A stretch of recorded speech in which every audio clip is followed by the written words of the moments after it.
Welcome back to the deep dive. Today, we're jumping into a really critical area of organic chemistry. Hmm. Alcohols, esters, and carboxylic acids. Our mission here is to really distill the core principles and the key reactions you absolutely have to know. And I think the best place to start is with the one everyone's heard of, ethanol. Right. Because right away, its production shows you Yeah. this fundamental split in chemical thinking. You mean the green route versus the big industrial route? Exactly. On one hand, you have fermentation, using yeast on sugar crops like sugarcane or beet. The biofuel approach? It's a batch process, renewable source material, Mm-hmm. and it brings up this idea of carbon neutrality. Which sounds great, but there's always a but, isn't there? There is. The idea is that the carbon you release burning it is, canceled out by the carbon the plant absorbed. Mm-hmm. But in reality, you've got fossil fuels used for fertilizers, for transport, for the machinery. So 100% neutrality is, well, it's tough. So what's the other side of the coin?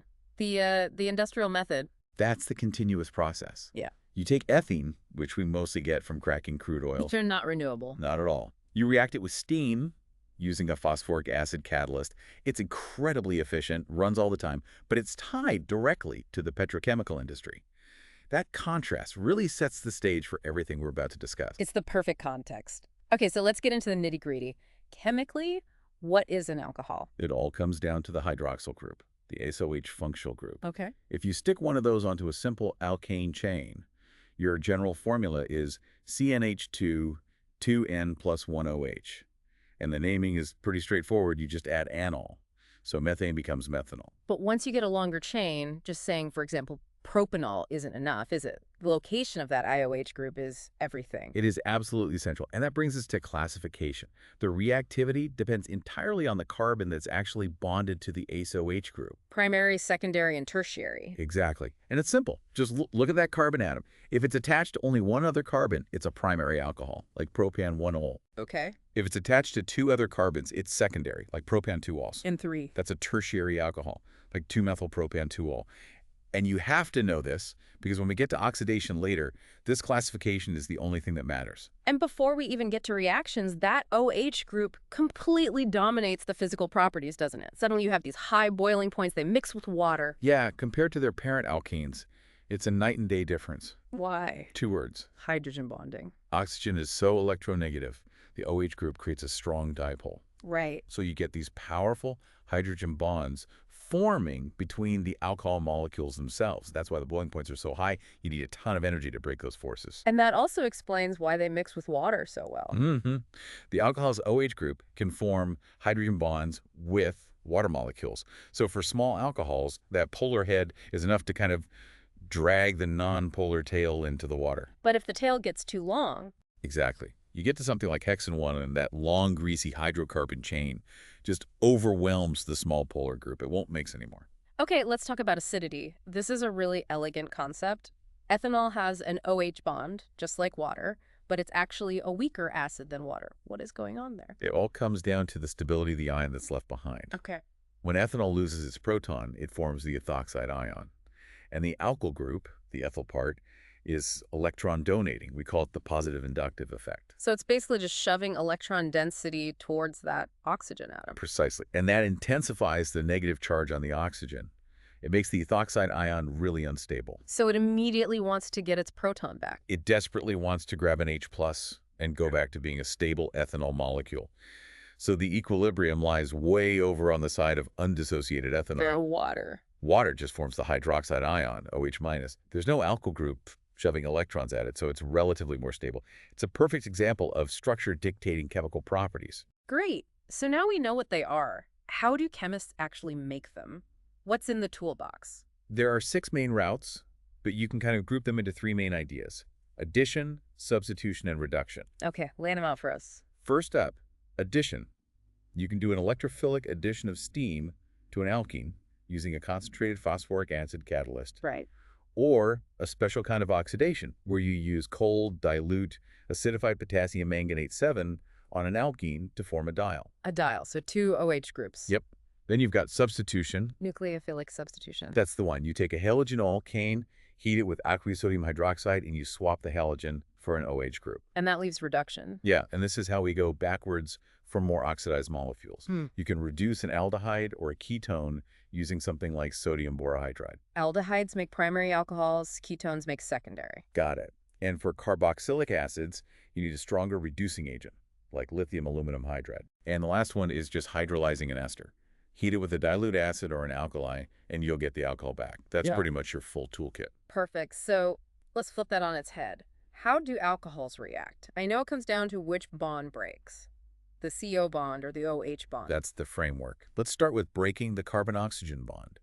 That means substitution replacing the entire OH group. To make a halogen OHN. Right. The general idea is you react the alcohol with a hydrogen halide. Now, there are a ton of different reagents for this, but which ones are the most practical or useful? Well, you want a really clean product. Sulfur dichloride oxide, SOCl2, is fantastic. 5 hour.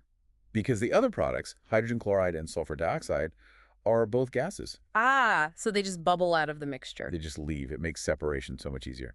Another really useful one is phosphorus pentachloride, PCl5. And what's that one good for? It's a classic chemical test. When it reacts with an OH group, it produces these steamy, acidic fumes of hydrogen chloride. It's a very clear, observable result. Okay, let's pivot. What about reactions where the other bond, the OH bond, breaks? Now, the alcohol is acting a bit like an acid. The simplest example is reacting it with sodium metal. Just like water does. Exactly like water, just a bit less vigorously. You see hydrogen gas bubbling off, and you form a sodium alkoxide. It's a key piece of evidence for the structure of that OH bond. And the second one, which is maybe the most important reaction in this whole topic, is esterification. This is a classic. It's a condensation reaction between an alcohol and a carboxylic acid. So they join together and a small molecule comes out. Water comes out. You need to heat them together with a strong acid catalyst, usually concentrated sulfuric acid. And it's a reversible reaction, right? It goes to an equilibrium. Absolutely. To name the ester, you take the first part of the name from the alcohol. So ethanol gives you ethyl. And the second part from the carboxylic acid. Propanoic acid becomes propanoate. So you get ethyl propanoate.